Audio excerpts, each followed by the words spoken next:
I said, empty your mind. Be formless, shapeless, like water. I ain't here to constrain you, just entertain you. Education costs a fee, the ignorance is free. It's not an easy skill to learn. Not at all. I've been practicing it for many years. Ignorance is free. Ignorance is free. Ignorance is free. Damn! The ignorance is free. The ignorance is free. Ignorance is free. $5, Buster. The ignorance is free. Yes. You guys, I'm back with another episode number 3, actually, and I'm kind of excited. I'm excited on the level of a fan, and I'm excited on the level that I'm glad to see that he's doing a lot of other things right now. I got Friday in the building. What up, man? Yeah.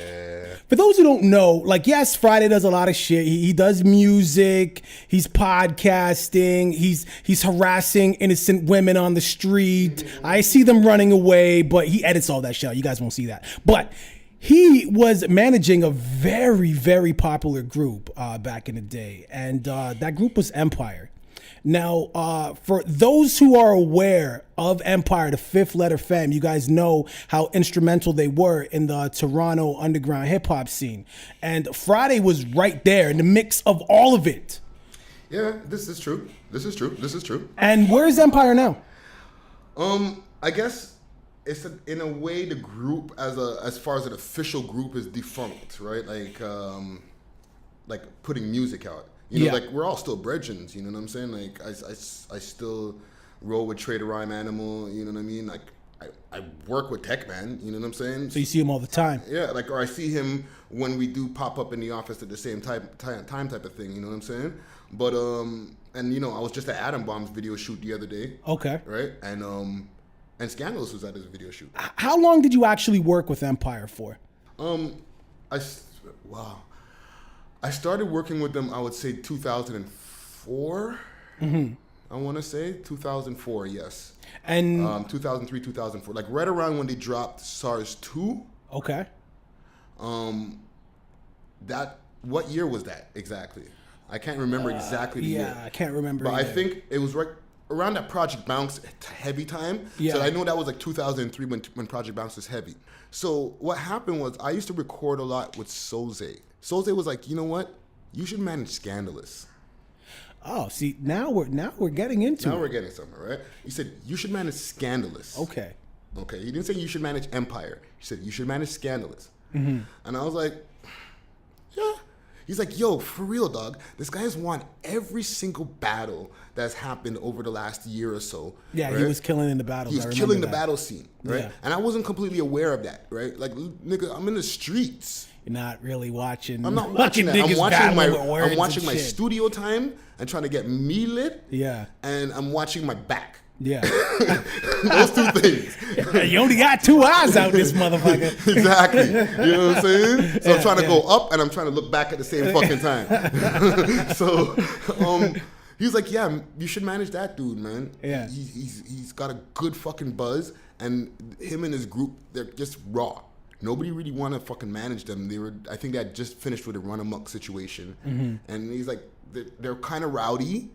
Yeah. Which was an understatement, I found out. And but him, the Scandalous kid, if you just manage him, that would be sick. You probably could fucking get him on some nice solo tracks, get his shit go popping, boom. I was like, you know what? And he's like, you got your AWOL Records label. You should. So you signed Scandalous?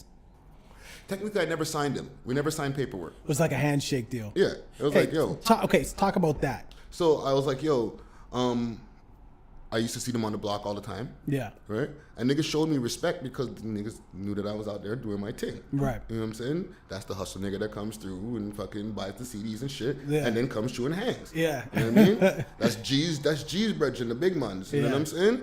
And I was like, I told him like, yo, like, let me manage you. Let me get your shit popping out here. You know what I mean? Work on getting a whole mixtape together. Mm-hmm. You know what I'm saying? So he agreed. He was totally in. But he's like, my group is popping. Empire's popping. He was lobbying to get everyone Yeah. within the situation. There's a lot of niggas in that group, dog. And I wasn't sure how many niggas was in that group technically at the time. Yeah, I know there was 5, but I remember looking back at the cover. I remember seeing like 8 niggas on that shit. So there was because at any given time there would be either 4, 6, 3, 8. The numbers changed. It fluctuated up on and the down. block. Yeah. Right? And any of the show situations, I never really seen them perform yet. You know what I'm saying? But I just, I'm going off of Soze's word. Yeah, but you came through off his word. That was basically Scandalous. Yeah. So you come through and Scandalous like, nah, let's make the movement with the team. But you didn't see no performance, no nothing. Did you hear any music at least? I heard the music. I heard the bars, and I heard SARS 2. Okay. You know what I'm saying? And I was like, these niggas is lit. Okay, so that all right. I knew cool. that. I knew there was talent there. Right? I told him, I'll come out to a couple of shows. You know what I'm saying? And we'll work on getting your mixtape together, your first mixtape, and we'll work on getting you that record that you need from EMI. Because he had won the pony battle. And I remember that. Yes. I remember that. And one of the conditions of the pony battle was you get a vinyl. Right? What was the vinyl that he ended up putting out? Extra, extra. Extra, extra. Yes, that track was fucking dope. EMI AWOL Records. Yes, that track was dope. Yep. So okay, so you meet up with them. Obviously, you checked out some shows. You liked them. You started fucking with them. No, what happened was. Oh, there's more. I was still only working on Scandalous with the After the Battle shit because he had a mixtape called After the Battle. I remember that. I remember that mixtape. I actually have that mixtape. Yeah, and it was a good mixtape. Yes. Right. I went out to. I said, you know what? I'm gonna go with you guys for an Empire show because they were invited for an Empire show. Yeah. Out in Hamilton, and I want to play. And I told the story before, even on my podcast also, but just to give a quick form also. I went out there with them to do the show, like just to be a pseudo road manager, and a huge fucking fight broke out. Here we go. Here we go. I heard about this. You guys, this is why it's very important to sit down with the fly on the wall because you get the inside. Friday, please tell me about Hamilton. So they had some beef with, and I can't remember the nigga, and I feel like the nigga's on my Facebook. But I feel like we're cool now. I feel like we don't have issues anymore. Well, you guys are Facebook friends. You guys Yeah. like each other's pictures and shit like that. That's like fine. I feel like he doesn't have an issue with me anymore, but like we were all there, and I represent Empire to the fullest. Like I have an Empire tattoo on my fucking arm. Well, that shit is official. You know what I'm saying? Like I'm an Empire member beyond just Like management shit and like record that. company shit. You know Absolutely, what I mean? absolutely. Like that's my fam. So, but at the time, I was just like, hey, let me just try this out. And these guys were just not the way they move when they were out of town. They were always, we're from Toronto, we the shit. Fuck everybody else. Well, that's Toronto in general. Yes. Okay, but when you come in like 10, then it's annoying when you're from out of town and you're not really as popping as much. And you're like, yo, I do like Toronto. I wish I could move there. But like, and I'm not saying that that's happening with that person in general, or in particular, but I'm saying like this happens. You know what I'm saying? So it happened in Hamilton. Tell me about that. Chairs start fucking flying. Whoa. Okay, you don't go from Hamilton to chairs start flying. What the fuck happened? I don't even remember exactly what happened. I just feel like Okay, I seen one guy, this one big ass light skinned nigga started catching feelings. I see motherfuckers arguing in the corner. Okay, but was there performance at this point? Yes, Mans had already performed. Okay, so the Mans is catching feelings because of what? They tore it down? Was somebody talking to somebody else's girl? We always went and tore it down. Okay. And then afterwards, when Mans are hanging out, they're chopping down the bitches in the place. There you go. And if it's not the main members of the crew, right? Because sometimes niggas travel with chicks. Yeah. Then like the niggas who were entourage are just chopping down the place. Right? So niggas is already tight about that. Their girlfriend or their ex-girlfriend might be going to suck one of them niggas' dicks that night. And people they're not feeling that shit. Yeah. Out of towners come through. Listen, if I lived in a fucking small town and ain't shit going for me, and there's only these motherfuckers around me and these chicks around, and I used to deal with that chick for 4 years, and now these little niggas from out of town come around, and now I see her fucking all goop. I might catch feelings too, man. Especially like in those times when I used to drink. Yeah. I'm in their situation. I'm a Toronto nigga. Yeah. So I'm not feeling that way. There's a million bitches in this fucking place, so we don't give a fuck. Yeah. Lots of opportunity. Right. But out there, it's a different story. It's a different story. So I get it now in hindsight. Right. Okay, so you're not 100%. It could have been a number of things that started this situation. I've seen the argument happening in the corner. Who was in the argument? What Empire member was in the argument that you recall? It's fine. Yeah. Okay. I seen Friday's got listen. Friday's got a slick look on his face, like he wants to lie about it. You know what? I want to, but I don't. I'm not. And I remember I promised you I was going to give you everything. He did say that. It's on social media, you guys. It was always because Scandalous and Adam Bomb are the two main guys in that group that women love. They have the most charisma. Okay. You know what I'm saying? Whether it's on the mic or off the mic, when they're just walking around and then people feel their aura and then boom, these girls are trying to fucking gravitate towards them. Right. And in them times when they were younger, and these is like young 20s, they'll go fuck the chick in the bathroom. Well, you're 20 years old. What? Of course. Yeah. That's It's not like, oh, let me get your number for later. No, we're only in town now. You know what I'm saying? I'm trying to plow you in a staircase somewhere. So I can put you in a rhyme later. Exactly. Like tomorrow. Yeah. Because those rhymes, what I used to hear from them, like, I'm fucking kick your boyfriend down the stairs, fuck your girl in the staircase and all that. I used to be like, oh, these guys are so crazy. Oh, I gotta fuck with these niggas. You know what I'm saying? The music too, when I used to hear the bars, and I used to go down to the crib over there in fucking Sherborne and Dundas. Yeah. Sherborne, Dundas with a gun and a knife. Yeah. That's where that shit came from. That whole vibe. You know what I'm saying? That niggas is downtown. It was actual shit. Sherborne and Dundas is it was statistically said as the highest drug concentrated area in the fucking GTA. What a weird location for that too. It's so close to nice, pretty things. Yeah. Like weird. So you don't have to say who it was in the corner, but it's obviously going to be between Bomb and Scandals that was in the corner. It always used to be something like that, and then sometimes, like when Trey it was over the fuck shit. Like why these niggas just talking about this shit? Then boom, he come running through like, yo, what the or he gets into defense mode like, yo, what's going on with the mans them in the corner? Yeah. And this is what used to happen in the future. Okay. That happened that day. Yeah, that day. But this became a recurring thing. Okay, so that day. That day, I'd seen something like the conversations going on in the corner. And before a little scuffle could happen, just mans are flying over and then Big scrap. So what, you guys got kicked out of the club? What I did is when I started seeing the tension, right? As I went into manager mode, right? We had ladies there. We had like 3 ladies with us. Got to make sure they're safe. That came with us in the van. My van. Oh, God. You understand? Yeah. Right? So I said, okay, this is going to happen. Because I've been in places many a time before that that have been shot the fuck up. You know what I'm saying? I'm not a stranger to these types of events. I've gone to at least 12 jams by that point in my life that have been shot up. So I seen it happening. I seen it about to happen. I said, okay, ladies, y'all get the jackets over there in the corner. Get the man's them jackets. Everybody get, right? Make sure everybody's stuff is together. Yeah. Let's go. I told one of the other niggas who wasn't trying to jump in too crazy, I said, like, yo, I'm going to get the van. Tell mans I'm bringing the van out front. So you can peel out. We're going to get the fuck out of here. All right? And then they did that. Right? So. And I went and got the van, bought it out front, and because they did that, when the fight was fucking spilling out the fucking place, mans knew, okay, I'm here. Time to go. Jump in the van, let's ski. Niggas wanted to go back. Let's go back.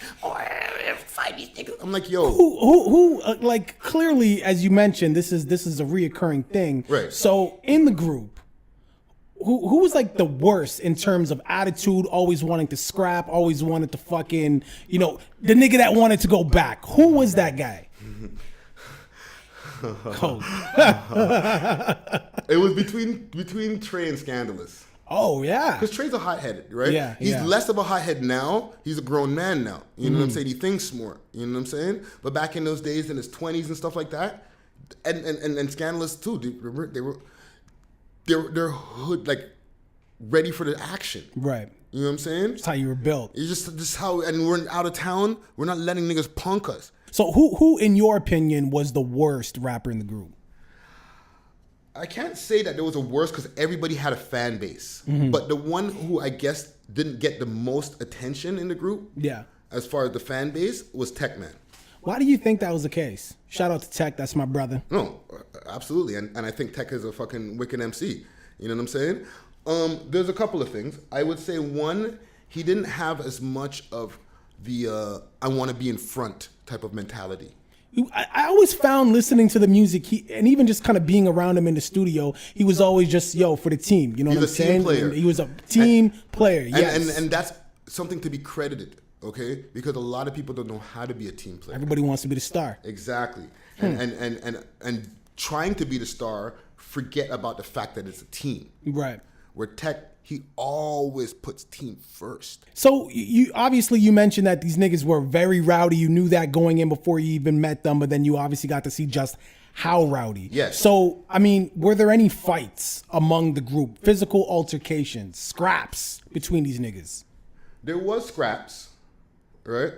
The final scrap was the biggest scrap, but like the other ones were more, like I can't say there was a bunch of like fights, like physical fights between the mans than before the main fight that I will get to. Yeah. Right? Because there was a main fight that pretty much made it the beginning of the end. Okay, so what was this fight?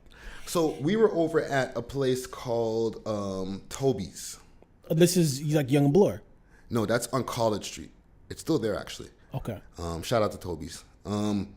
And we used to hang out there every Wednesday because DJ Law used to have a jam going on there. Right? Yeah. And I used to MC the jam for Law, okay? Because I used to run around with Law and just like MC a lot of his jams, right?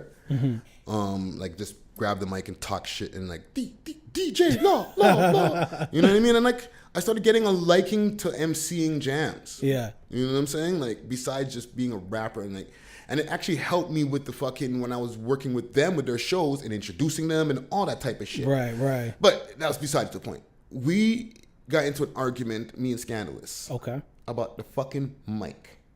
The mic at the jam that the fucking pub. It's not even a jam, it's a fucking pub. Okay, so what's the problem with the mic?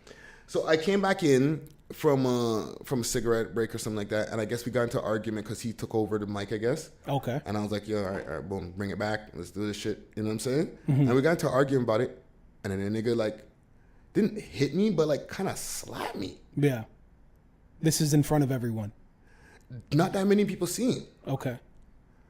And my first reaction usually is to fuck your head up. Yeah, but you guys are friends. I guess this is there was so already I some actually, tension and to my detriment, I feel like I did some pussy shit because I didn't fucking knock him the fuck out that time right there in front of it. Right? Like when it happened. Yeah. Right? Even though I have no issues with him now. We're cool now. Talking about then. In the moment. As a street nigga, yeah. I should have just jigged him. You know what I'm saying? Because you don't disrespect mans them on the road. Yeah. Who really work on road and who fucking put money into niggas. Right. You know what I'm saying? Right. At that point, thousands. However, I walked out, went outside, tried to cool the fuck off, and mans them came through and they were like, yo, what the fuck's wrong? Because they seen my energy. Right. And I was like, yo, you better talk to your brethren, yo. He's wilding the fuck out. You know what I'm saying? You need to check that nigga. Like, he's not all there in his fucking head. You know what I'm saying? Because boom, boom, boom, this is what happened inside. Right? Yeah. Before I could say, boop, these niggas was like, what? And zoom, went inside. Oh, shit. Right? And the thing is, we had already had a little bit of a beef that happened before that a few times too. There was a beef that happened with Slug. Right? That these niggas was going at our heads like crazy because of this nigga Scandalous. Yeah, I feel like there was something between you guys. Now, I don't want to get away from this because... But there was that happened that was already started some tension or had some added to tension. There was a fight in my crib that happened between a non-Empire rapper member, but like, I guess, you know, my black bag brethren. Yeah, right? Yeah, We're I in think the I know yard, what you're talking about. And shit went down. I was like, it got diffused. And but this was, okay, so there was already these little things. And this was all surrounding Scandalous. Yes. Okay. And these are all these little things that were happening, and then like we're all just in this party mode all the time, and I just feel like everything just came to boom. You know what I'm saying? Yeah. So they jump into Toby's. They run back into Toby's, and they just start flipping the fuck out. Like That was like, by the time I'm walking back in, the fucking chairs are flying about, bottles flying on the back of the nigga's head. You know what I'm saying? So this is everyone against Scandalous. Yes. So the physical altercation happens. Okay, that part's done, but we're still at Toby. So how does that end? What was the last word? Scandalous now Fuck you, is niggas. walking. Fuck you, niggas. I'm gonna fuck you up, and fuck you, nigga. We're gonna fuck you up, and just all that type of nigga shit, right? And this is outside the bar because they kicked everybody out, right? Everybody get the fuck out, right? And mans are arguing in the street. Fuck you, fuck you. Never liked you anyway. Never liked you anyway. Type Started bullshit. getting personal. Yeah, and whatever. We just went our separate ways. Did Trey and Scandalous like each other? I think they I feel started like- off. They did, and I don't feel like that ever kind of ended. But they had things that were never ever really completely resolved. You were at Adam. And the thing is, I'm gonna give, because I don't ever want to say anything because there's always progression, and we're in a now time. Right. But in those times, everybody had their own issues.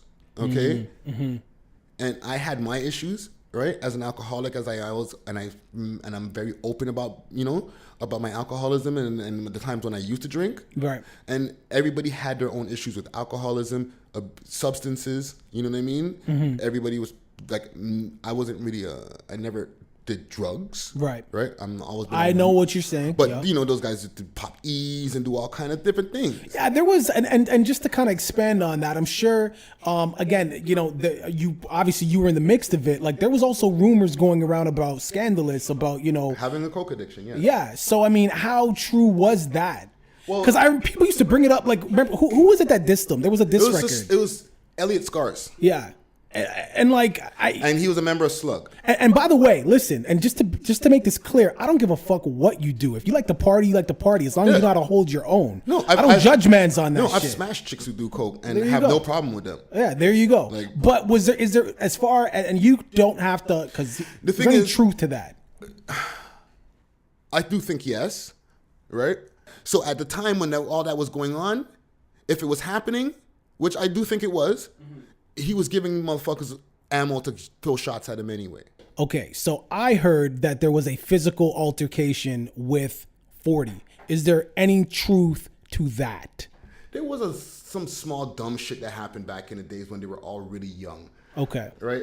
What people didn't realize, or what we didn't, or they didn't realize at the time, and they told me the story later. I wasn't there. I wasn't part of the fold at that point. Right. I came in later. I came in.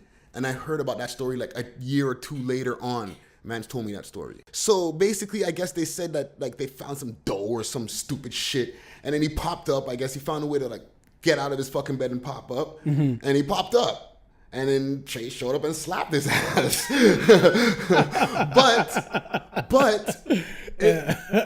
I found out in hindsight, like later on when I was watching MTV Diaries. Yeah. In 2012, right? That's when I seen that I was shit. Like, that he you had had MS. that. Why don't you just tell us this whole time? Because over the years, he would disappear for little weeks at a time, and we'd get frustrated because we'd be like, "Yo, but nobody we just knows. Finished doing all these tunes. Where the fuck are you? We need these files. Yeah. Yo, we need this mix. You know what I mean?" And like nobody knows. That's interesting that he wouldn't kind of bring that up. But so to clear that up. But like, I don't like. Because I want to know, I always thought after kind of, you just confirmed, but I always thought that's the reason why they didn't fuck with each other. No. But it sounds like that that's not way it at before all. I even got around them. So then why? What happened? Is it just normal shit? No. I got connected with Drake and now I'm on to some next shit. Yeah. That's all it was. He progressed. There was never no beef because we still fuck with each other. He's on my Facebook. I can holler at 40. I'm actually trying to get him on my podcast. Dope. Right? But like, he just progressed. He has to win. Which is the natural thing. He has to fly, bro. Yeah, you can't hold him back. He stayed with us all the way through to Get It, dog. He's on Get It. He's the pianos in the beginning of fucking Impossible. Oh, shit. In the beginning, the piano progression, that's him just playing the pianos live, fam. Fuck. Like what happened was he started recording out of the remix. And in the nighttime or after the hours of remix is over, like the program is over, people would rent the place and record. And May used to record there, Mayhem, you know, before he got into his fuck shit. And We'll stay away from that. Yeah, we'll stay away from that. And we used to go in there. We recorded a few tracks in there. We'd go there and pick up mixes that he was working on for the Get It album. Yeah. And we'd bump into this light-skinned kid. Right? Oh, But you guys get any autographs or what? No, man? he What wasn't the fuck? nobody yet, dog. He wasn't I'm fucking around. He was nobody yet. Yeah. He was still trying to get on. He blew up and he dissed us. He had a track called Ignorant Shit, Okay. which was over to Jay-Z. Is this out right now? You can YouTube this? I can YouTube it right Okay, fucking we're now. gonna YouTube that. Go ahead. All right. And over Ignorant Shit, the Jay-Z Ignorant Shit with Jay-Z and Beanie Siegel. And BD Siegel, that's off the American Gangster. Exactly. Yeah. Right? He went over it and he said something that game's changed. Same niggas that holler my engineer's name. Oh shit. And we got tight. Mans were getting penned up. Why do you think he did that? Yo, fam, there was a couple of things, okay? It was so crazy. Because Hip Hop Canada, which was the big source of what was going on in remember hip hop Hip at the Hop time, Canada, like the blogging, because like they were so ahead on their blogging shit. These guys said they had somebody on the forum take the fucking clip of the fucking bar. Wow. And kept on rewinding it, and then did a slow-mo near the end of the fucking clip that they put out. Same nigga that holler my engineers, man. And we were living. And it was on Hip Hop Canada, which, if you guys don't know, at the time was literally the fucking mecca of hip hop music in Canada. Like, that's where you went to get lit. They're still doing their thing, but at the time, that was where you went to get lit. Oh, we gotta get this. Oh, yo, who got bars? You got bars? Niggas is getting ready to go fucking to war bar wise. Why? Why did he do it? We didn't know. And then he hit Adam on fucking MySpace. Yeah. Because that's what was our That's social what media shit, yeah. link at the time. Yeah. Right? And he was like, yo, that song's not for you. That shit is for Marcus' voice. Do you believe that? No, because fuck, why are you going to diss an R&B singer in bars? Like, what yes, the fuck? Marcus' voice used to record the same. Yo, whatever the reason was, I love Drake's music. So Yeah, I'm of not, course. Drake's music's dope. And I'm not even putting a disclaimer because I'm worried about whatever, because I really don't give a shit. Yeah. But in the end of the day, he whatever his reasons were, there was one talks of, they said that we never finished paying 40. And I was like, that's crazy because You were behind that. I'm paying for everything. Yeah, yeah. You know what I'm saying? So if there was anything that I didn't pay for, I guess I needed to know this so that I can square up. I can square up because Yeah. it's not like I wasn't getting money. Yeah. You know what I'm saying? So was there any response, any diss record from Empire to No, to it Drake? never happened. Never happened. It got cleaned up. You know Okay. what I'm saying? The money was not owed. Like that was cleared. Mm-hmm. You know what I'm saying? And we don't even know if it was really about that or if it was like, you know, maybe he was telling the truth. Maybe it was about Marcus' voice. But It never got past that. it never got past that. And then I was walking in, not Dominion, but Metro. But it used to be AKA Dominion. Because I'm an old ass nigga. And I'm walking, and I see coming around the corner of one of the aisles pushing a shopping cart. Drake. A tall, light-skinned nigga. And he tensed up. Oh my God. No. You should tense the fuck up. You just, it might be action. Yeah, true say. True You know what I'm say. saying? Yeah. I'm not saying he tensed up in a pussy way. Yeah. I'm he just saying he got was just ready. like, oh. He's ready. Yeah. He recognized my face and he's like, oh. You guys have a conversation? Yeah. I was like, oh shit, yo, congratulations on the shit. Like, I pretended like we didn't even have no issue with that shit. Yeah. I was just like, yo, heard about the fucking the Wayne shit. Congratulations on the deal. And he's like, no, we didn't sign it as of yet. Mm-hmm. But I feel like it's gonna happen. It's gonna happen. And I was like, yeah, man, keep doing your thing, man. I want to see you see success. And then I kept it moving, and I went and bought wherever the fuck I had to go buy it. And he went and finished And paying for exactly his milk and Cheerios. He did whatever he had to do. But and then after that, he fucking blew the fuck up.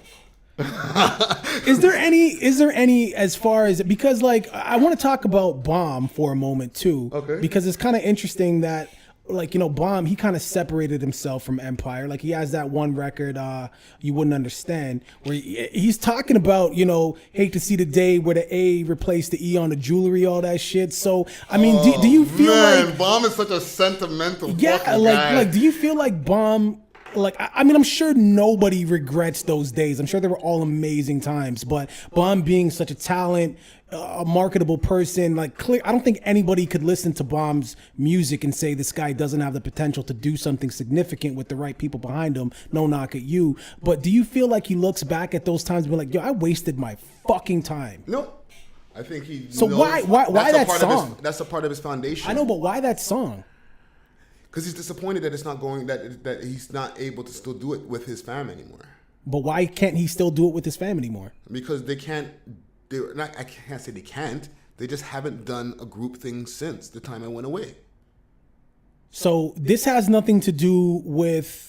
I mean, I wish I would have had the lyrics, but I'm pretty sure the lyrics were a lot deeper than that. But I know they were deeper than that. To me, it sounded like they were definitely probably more in his lyrics than what I'm saying right here in my statement. Yeah, because to me, it sounded like niggas was lazy. Is what it sounded like to me when I listened to that song. Well, this is the thing.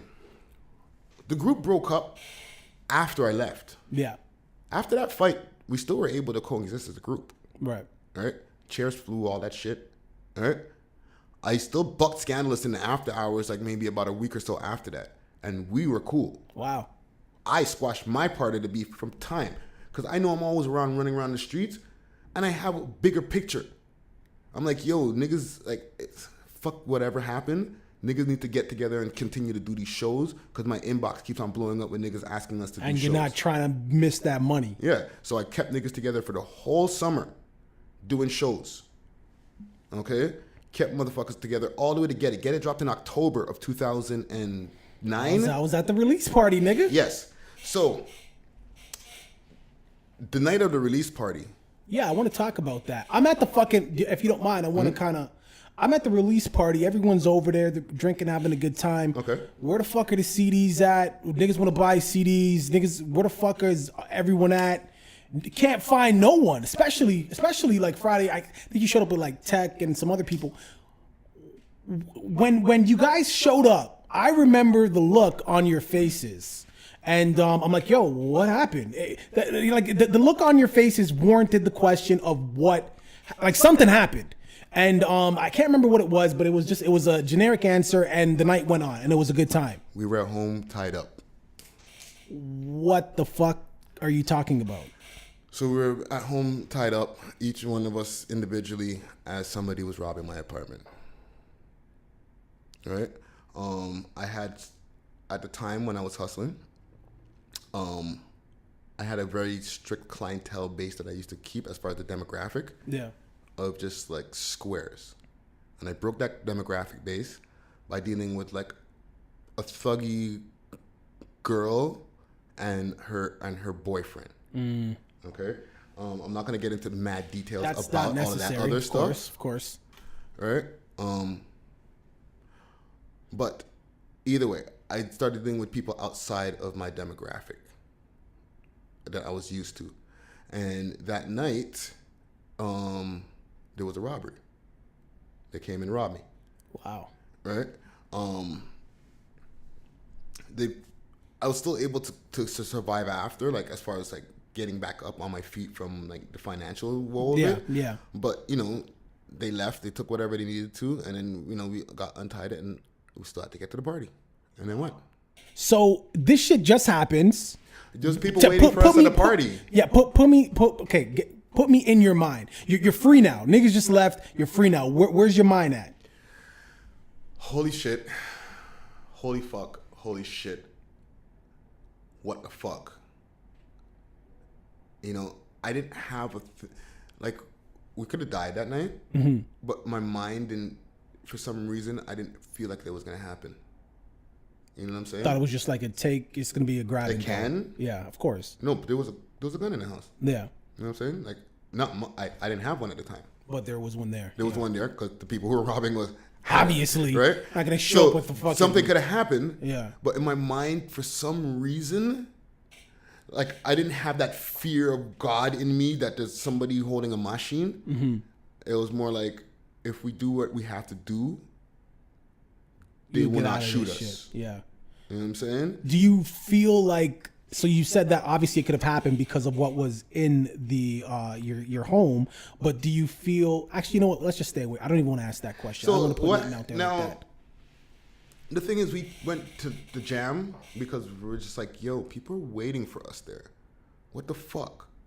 Like, there's an album release party going on tonight. A lot of buzz around It that wasn't just album. like, yo, we're going to the fucking club to go hang out and we didn't make it because some shit happened. Mm-hmm. No, we're going to our album release party, which I had organized. I put the thing together. I put advertising. I did everything to make sure that people Put would be money there. behind it and shit. Put money on it. Plus sweat equity. Exactly. So we went and fulfilled our obligations. We went there bummy as fuck. Yeah. And there's pictures from that night that I could even see on Facebook where I'm bummy as fuck. My pinky ring is gone that I had at the time. You know what I'm saying? Because the niggas took jewelry and all types of shit. Mm-hmm. But yeah, that happened. And what ended up happening is I went and purchased a burner. Afterwards. Yeah. Now, I spent many years as somebody hustling with one, I guess. And then I spent mad years without one also. That's probably just because of the people, like you said, in that My circle. You didn't clientele need base. it. I didn't need it. But after that night, I was like, I need to go get one because they might come back. All kinds of things were going through my drunk ass head. Yeah. Right? So that's what I had in my apartment when a fire happened. I've spoken about this on my blog. I've spoken about this on a few different venues. As far as like the reason that I ended up going away. Mm-hmm. But like I was so drunk from coming off the plane from my trip to New York. Mm-hmm. I went to Octopus Lounge right away. Got more drunk. Yeah. And then when I came home, I knocked out. And then when I woke up, I heard fire alarms going off. I called one of my neighbors and I was like, yo, why is the fucking fire alarms going off? And she's like, I don't know. And I went back to bed. Whoa. And then I woke up and I was sitting in the landlady's office with the fire marshal in front of me. Holy fuck. So I'm not leaving out anything. That's what That's what you remember. That's what my perception was. I went, oh, okay. Went back to bed and I woke up and I was sitting in the chair in the landlady's office. Like, why am I sitting in this room? And who's this fucking white guy in front of me? Wow. All right. And I could hear the fire alarm still going off in the building. So I asked the man, what am I doing sitting in here? And why isn't the rest of the building out like they usually are when the fire alarm's going off? And he goes, because the fire was in your apartment. So you could have died that night. Yes. What started the fire? Morning.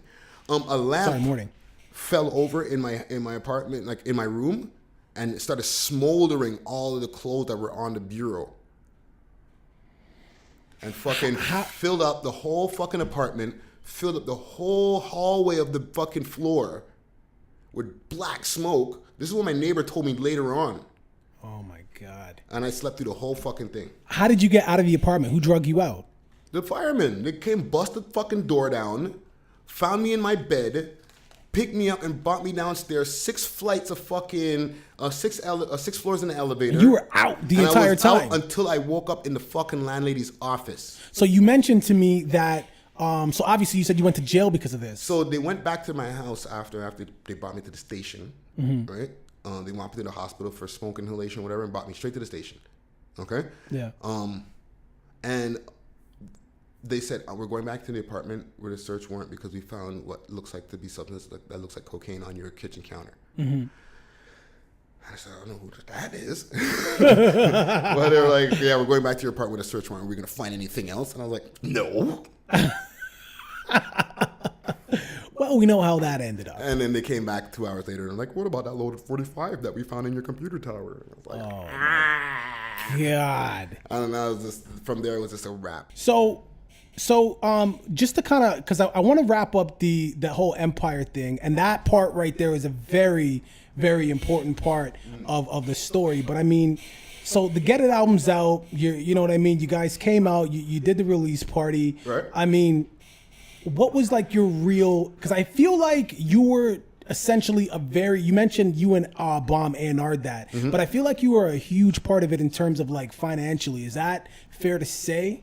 I did 100% of the financing. Why did you do that? Because I believed in them.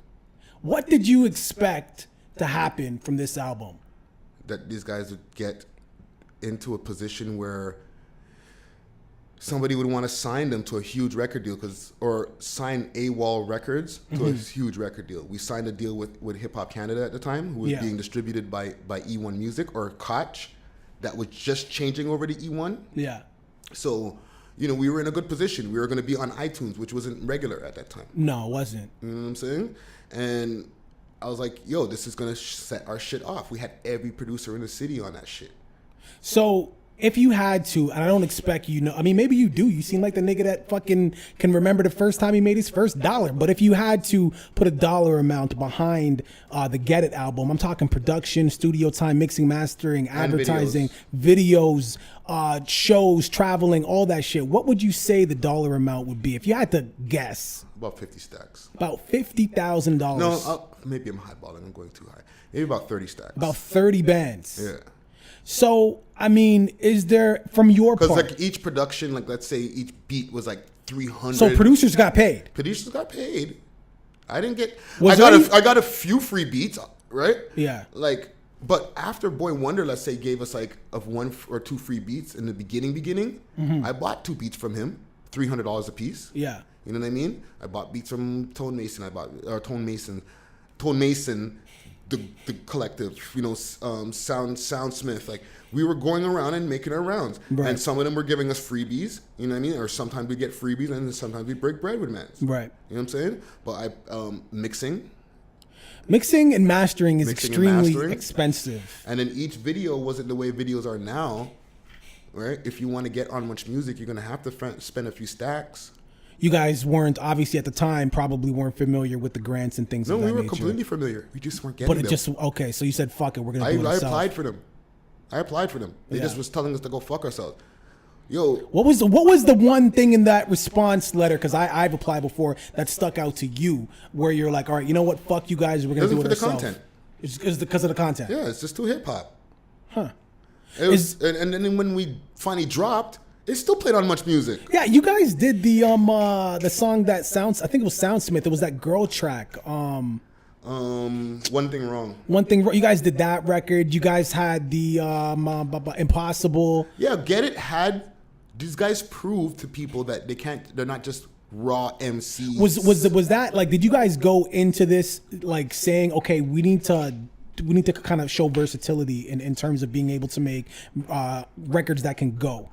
Not I me, think it organically started becoming that. Because to me, that's what it sounded like. It sounded like you guys went in to get it, like, okay, we need a club record, Run Up in the Spot. It sounded like we needed a girl record, that joint, right? So it sounded like you guys went in with the intention of doing it, because like the texture of that album sounded very different. There definitely was intention. Okay. There was intention, but it was intention that came upon us organically, I feel like. Because we recorded a lot of songs.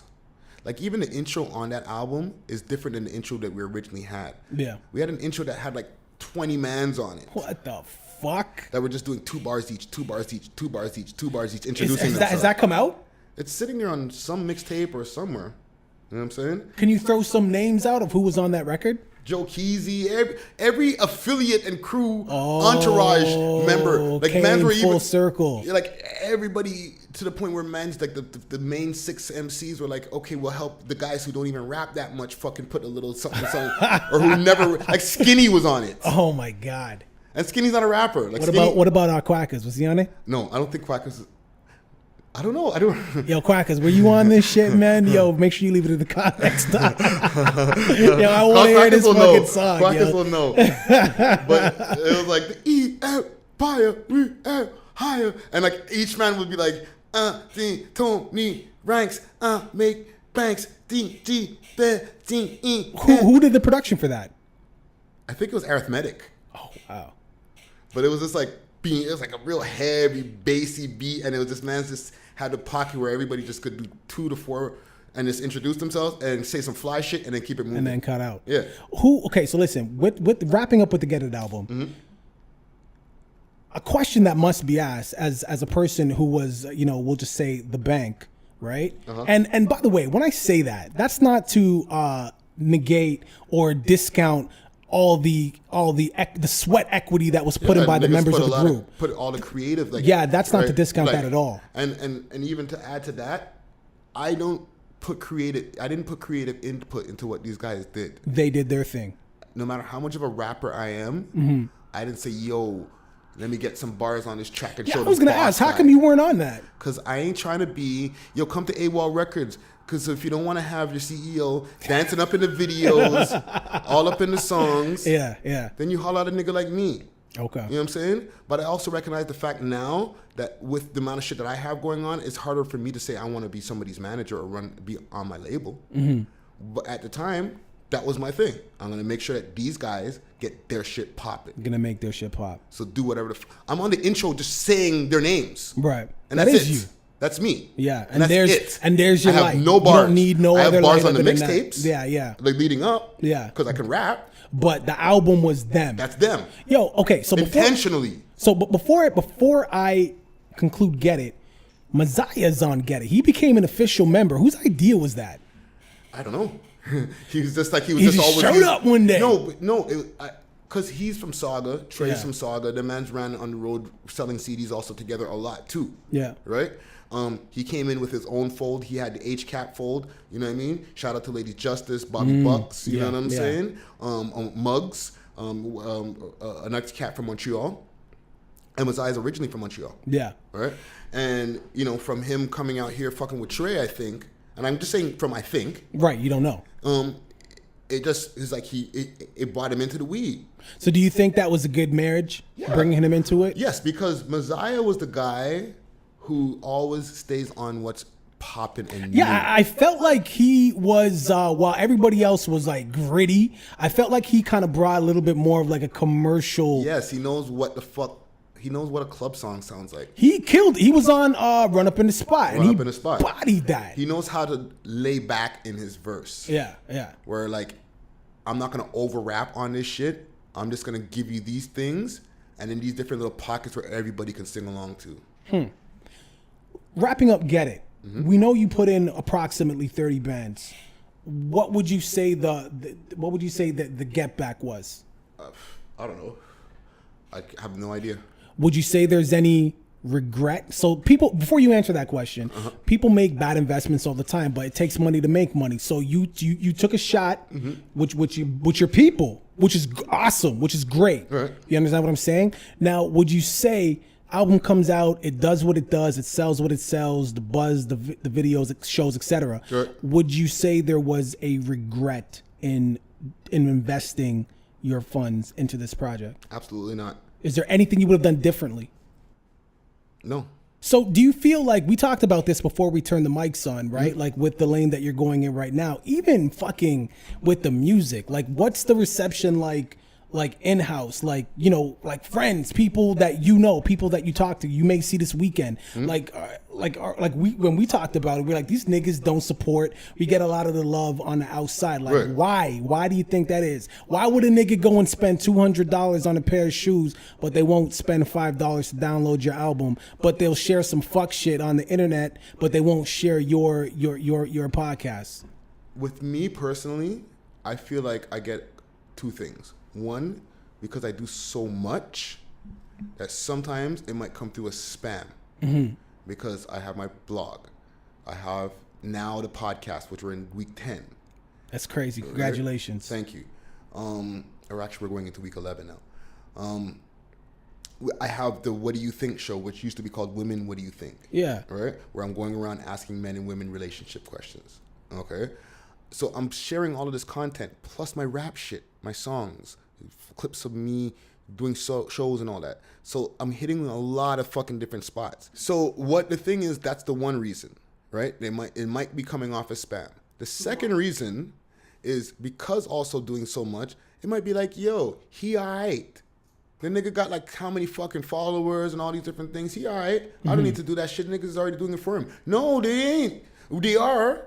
But I need you to do it too. Thank you. That's kind of what I was getting to. Right? I don't only want the guy in Pakistan or the guy in England sharing my shit. Right? I got a fucking stalker on my fucking Facebook. Okay, Diane Turner. Okay? So shout out to you. Shout out to you, Diane Turner. But it's a guy. Okay, Diane Turner, you need to fall the fuck back. No, Diane Terry. Okay? Every time I post something, Yeah. this motherfucker likes it. Every single fucking time.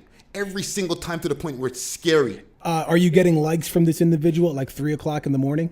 It's almost on an automatic system. That's scary. Yes. Are they local to you? No, it's some guy in India. Oh, okay, well then you're all right. Kind of, not really. Not really. There's such thing as passports, so they can make passports over there.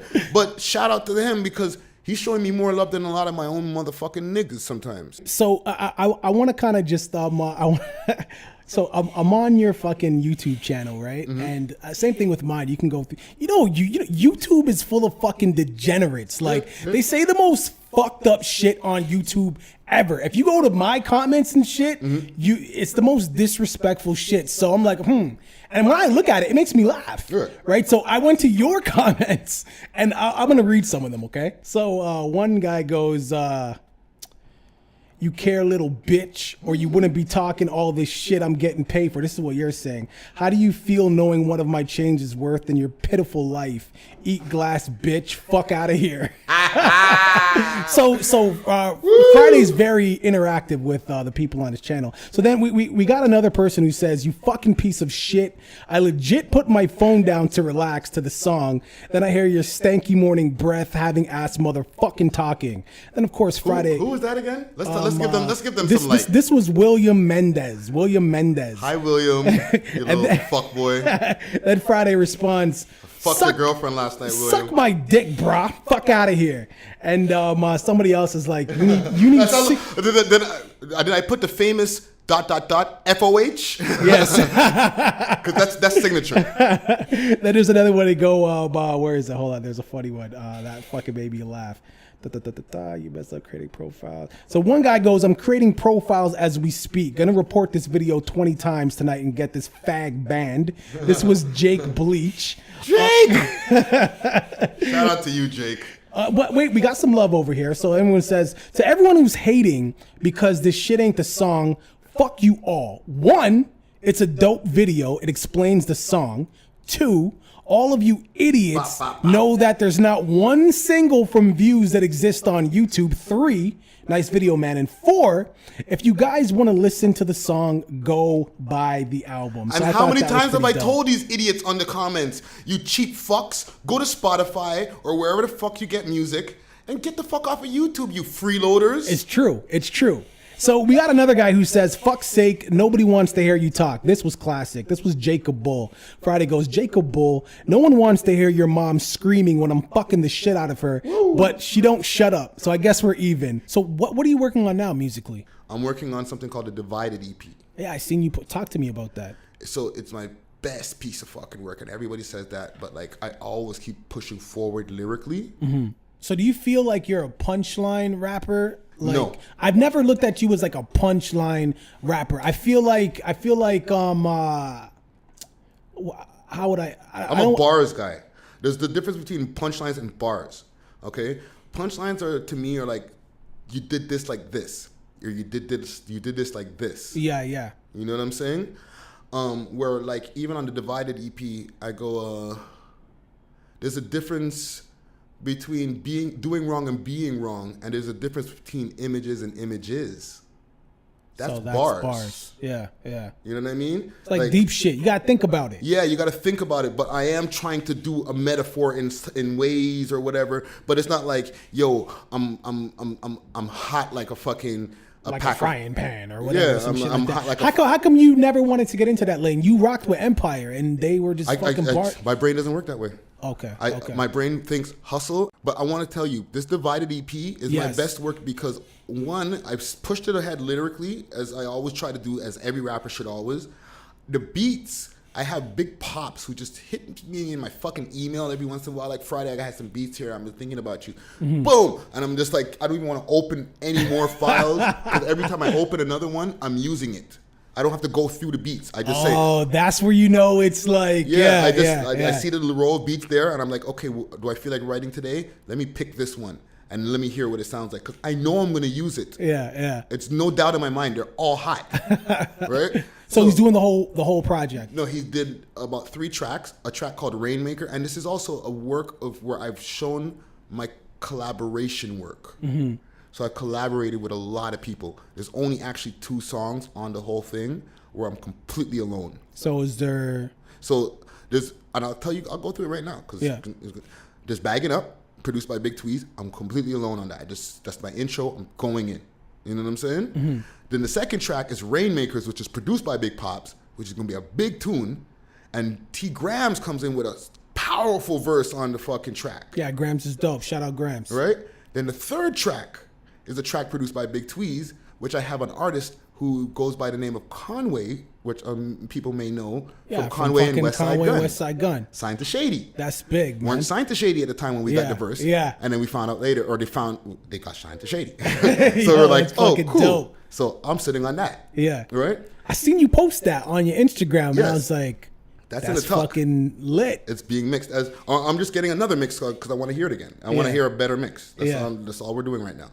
And then after that, I have a track where I'm solo again, a 2-parter called Swerving No Pity. Mm-hmm. Swerving done by Big Pops, which is like a big, beautiful beat. And then No Pity produced by an up-and-coming producer named Casper the Deadly Ghost, Mm-hmm. who's also a battle rapper in Beast Mode. Oh, He was a former Beast Mode champ at one point, too. okay. Right? So he's produced that No Pity part. And then we go into a track called Ask Myself, which is also produced by Casper. Mm-hmm. Okay? Which is featuring a singer named Ellie Skies. Okay?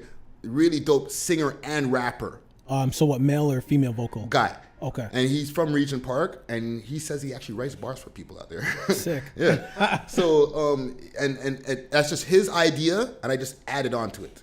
Okay, so what he came to you with? No, I had like the beat. I told him, here's the beat, write to this. and let me build off. And let me that. build off it. Kind of like what I did with you. Yes. I was like, I just want to be a passenger on this. Yeah, You know what I yeah. mean? And then I'll put it on my shit where it's going to Well, be on something. it's good to do that, not to stray away from this, but it's good to do that because it also shows like your versatility. Like, look, I could do that shit too. The shit that you do, Yeah. I could do that shit And too. he's 20. So like he's giving you like the way young boys yeah, rap. that perspective. Yeah. And shit. Yeah, man. There's a certain way I wrap up, but before we do that, Mm-hmm. we're gonna get a little Friday exclusive right now, you guys. Now it's gonna sound like shit, but we want it to sound like shit on purpose, so you motherfuckers go out and buy the shit when it's available. I'll talk over a little bit too, so they won't Grungy ass fucking- niggas.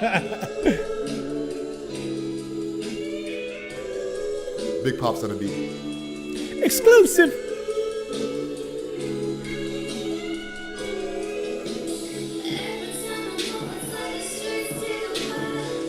Yeah, it sounds fucking heavy still. I wrote that hook. Yeah? I wrote all my hooks. Yeah, that's dope. That's dope.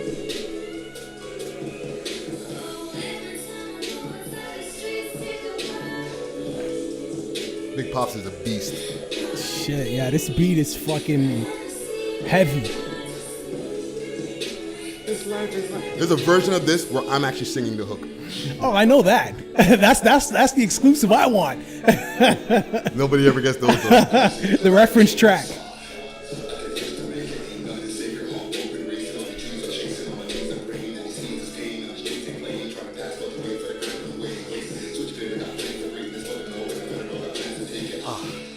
Watch my back, my front, my side, my face, my front. So how many tracks is on this? 7.5. 7.5. Or 8. Call it It's 8. a 2-parter, right? Okay, well, okay. That's all y'all got to do. Actually, I'm gonna let you get into the hook.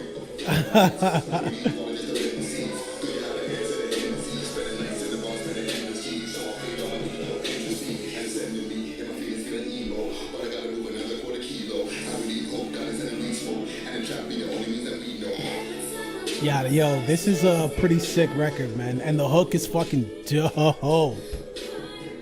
Yo, do you feel like, and I don't mean I'm not trying to go back there, and I do want to wrap up, but do you feel like maybe as far as like your music, if you would have utilized all your relationships, your funds, your time, and put it directly into you, do you feel you'd be in a different space? Potentially, but I don't think so either, because part of my story of where I am now is that Empire stuff. Are we gonna get another not another Get It album, but are we gonna get another Empire album? I would like to see that. Do you think it's possible? I think it's possible. With everyone? Yes, I think it's possible with everyone. I think they're all still could be fucking amazing rappers. I hear Adam active all the time. I hear Trey rapping all the time, so I know they're still sharp. You know what I'm saying? I've heard Scandalous. I've heard the couple of tracks that he dropped a few years ago, Drip Drop Hip Hop, and a few other another track that he did. And he was in the KOTD battle, and even though he wasn't considered a winner in that battle, he still had bars. He still had bars. I watched that battle. Right? Yeah. So, you know what I mean? Like Toxic and Tech. Like, this is just what they do. And Zaya, he still has bars too, because I still hear him. He just put out a record. I just did a show with him the other Yeah. day. You know what I'm saying? So there's active guys. I think they can get it together. So what do you think? What do you think it is? Do you think it's the relationship that needs to be mended before that happens? Because the last thing anybody wants is a forced album. They just have to want to do it, right? I don't think that there's enough problems with the relationship anymore at this point. Which, even though I can't, not to even downplay that there is no problems at all, but I don't feel like there's enough problems where these guys, like, they've been in many rooms together now many times. Since then. Yeah. KOTD battles, all different. But it hasn't been like, yo, long time, dog, yo, come take a shot. No, it's just like, it's like whatever. You're there in that corner, I'm in this corner type of thing? Or even cordial, what's up, and then keep it moving. Okay. You know what I'm saying? Which is great. But if they seen, I feel like if everybody collectively was like pushing, then they'd be like, fuck, we have to do this. I think what would be great is if there's one more Empire album. I think that would be fantastic. If the demand was there, they would do it. But the demand is not strong enough. Like, there's a core following that say that they want an Empire album, and I'd love to see it myself too. But there's not like a core following, and then these other people who are just newly finding out. Like, there's people who are newly finding out, and they're like, yo, they're dope. But like, there's not enough of those where there's like, oh shit, there's 1 million views on your video right now. Why aren't you guys doing new shit? If that was happening, then niggas would be in the fucking studio. Of course, but that is what you don't want. You don't want people doing a record or a project for the wrong reason. You understand what I'm saying? And the vibe isn't there. Whatever the reason is, at least niggas is doing it. Facts. That's the thing. And because niggas is creative and they never want to be whack or do, and this is from me knowing these motherfuckers, right? They never want to be like, oh, I'm just doing what's hot. They're not going to go in there and do a bunch of trap records and do a bunch of shit. No. They're just going to do them because people want it. But people have to want it. They have to see the fucking want. Yeah. Yo, listen, you motherfuckers out there on the fucking internet, if you guys want this Empire album to happen, I'm sure you follow them on their social media Flood their platforms. mentions. Yo, at these niggas and tell them you want another fucking Empire album. Put a bunch of Friday. crowns and put a bunch of E's next to each other. E's and crowns next to each other. Let's make this shit happen. I don't see why I can't. I don't see why I can't, man. Yeah, you know, or hit me. You know what I'm saying? Well, Get It fucking album hit is still this guy. available. Go on Adam's Bandcamp. His Bandcamp, yeah. And you can get the Get It album. You can know also what I'm saying? get the fucking the intro. You can also get the intro. Table of Nonsense. It's You know what I'm all saying? there. Shout out to 40 for posting the Table of Nonsense album on his Yeah, I on seen his that Instagram. too. That was dope. Like, that's like automatically like fucking 20 million likes. Like, I Yeah, guess why did he do that? because he's probably feeling nostalgic one Probably day. in the zone and he's He be out here, dog. Yeah, like, he's yeah. here, right? yeah. Nigga, let's get that shit popping. Again, make sure you harass these guys' social medias. But I want to wrap up. And over here at The Ignorance is Free, when we wrap up, we do something called the Random 10. Okay. So basically, Friday, I'm just going to ask you 10 random fucking left field questions. I'm with it. And you just give, one word answers accordingly, right? I'm so with it. All right, cool. So, yo, this is Friday, the Random 10. Who would you rather go down on? Mama June? You know who Mama June is? Is that the- Honey Boo Boo's mom. Okay. Mama June after she went for a jog. This is post the weight loss. She lost weight? She lost mad weight, son. So post weight loss. No, sorry, pre. Pre-weight loss? Pre. Okay. So Mama June or the girl from Precious after she finished playing basketball?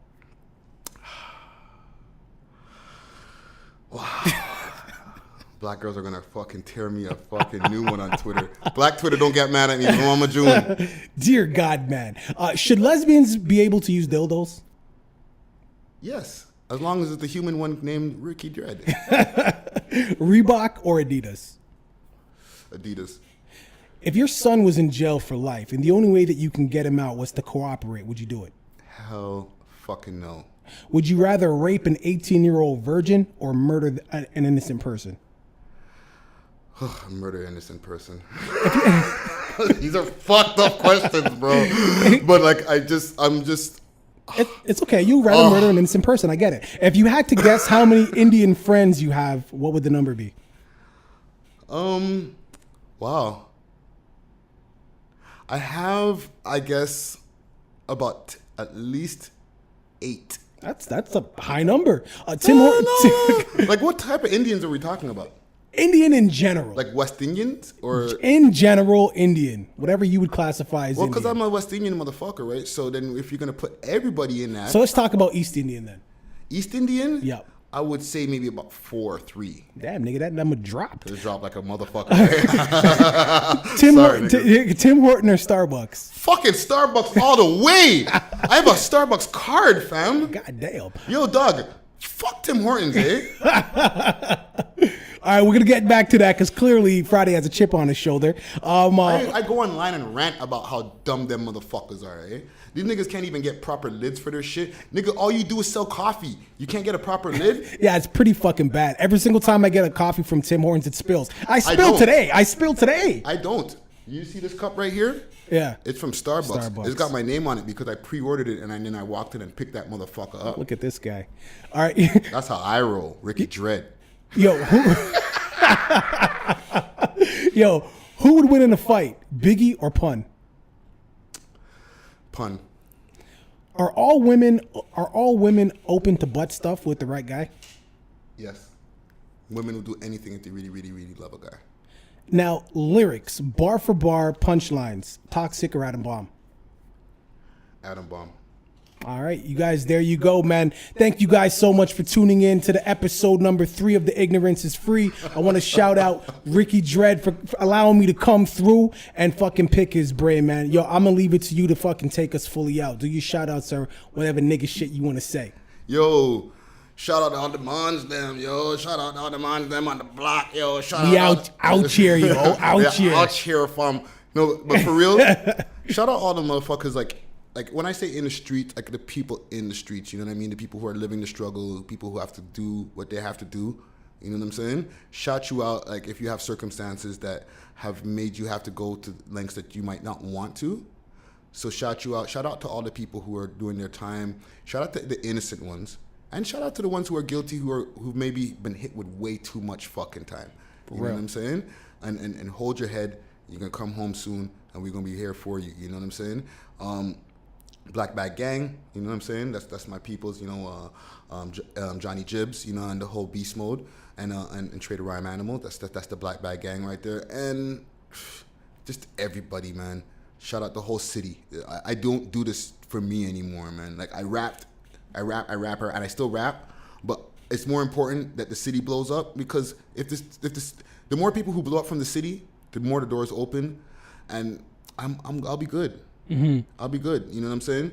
Get on my website, Friday, aka Ricky Dread, DRED, or hit me on all of my fucking social medias, IG, Twitter, all that shit at Friday Ricky Dread, DRED. Yeah. That's it, you guys. Yo, also, listen, man. I got a fucking new show coming out on Maximum FM. It airs on Saturday at 9 p.m.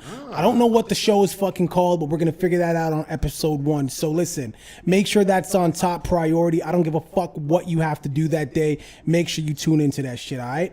Black people, super nigger, black powers. We out. Peace.